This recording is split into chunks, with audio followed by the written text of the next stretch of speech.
Hey y'all, it's your girl Lala. Welcome back to my channel. So guys, I just want to show you what I've done to my collard greens that you saw me harvest from my garden. So guys, what I've done is that I've chopped them up or cut them up into small pieces, and I've separated them into Ziploc bags.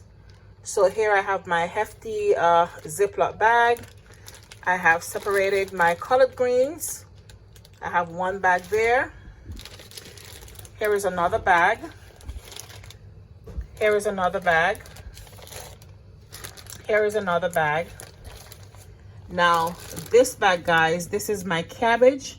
I had some small cabbages from my garden and leaves. So I went ahead and I cut up my cabbage and cabbage leaves. Here are my beans that you saw me harvest from my garden.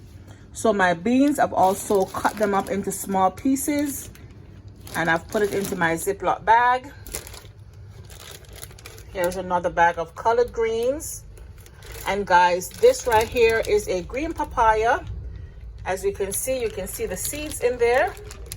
So that's the green papaya from my papaya tree that was in the back that died. And I had a few papayas. The others I've cooked, but I had one left over. I'm not yet ready to use it. I don't want it to ripe, so I've gone ahead and cut it up and put it in a bag.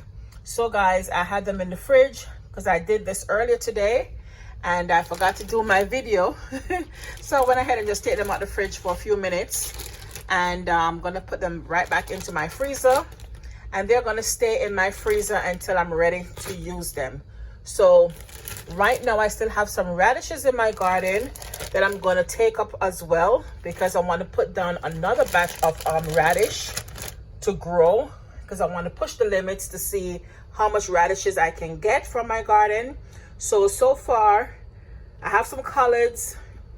I still have some broccoli leaves because my broccolis, they did grow back, so I'm going to harvest that as well. And I do have just a few more cabbages that I'm going to also take up.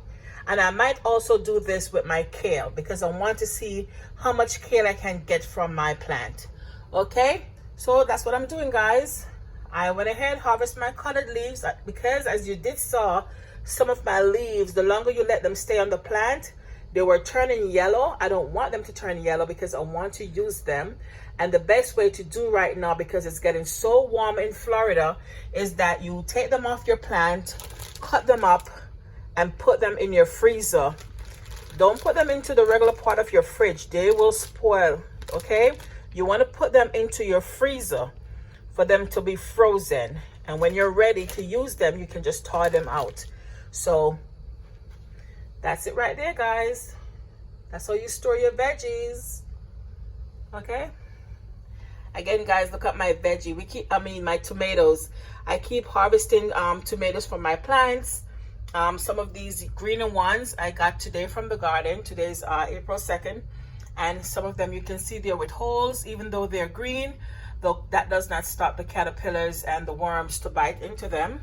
So we try to get them off as soon as we see them and bring them on the inside. So when we do bring them on the inside, they're looking like this. But after a while, they become very red. See the difference? At one point, these were all like this or like these. Now, most of them are red, very red. Here, these are the ones which have some holes in them. So these are the ones we're going to use first. And the ones in the back, because they're without any holes or whatever blemishes, those we will use last because they will last longer. But that's it, guys. Thank you for watching. Catch you on the next one, guys.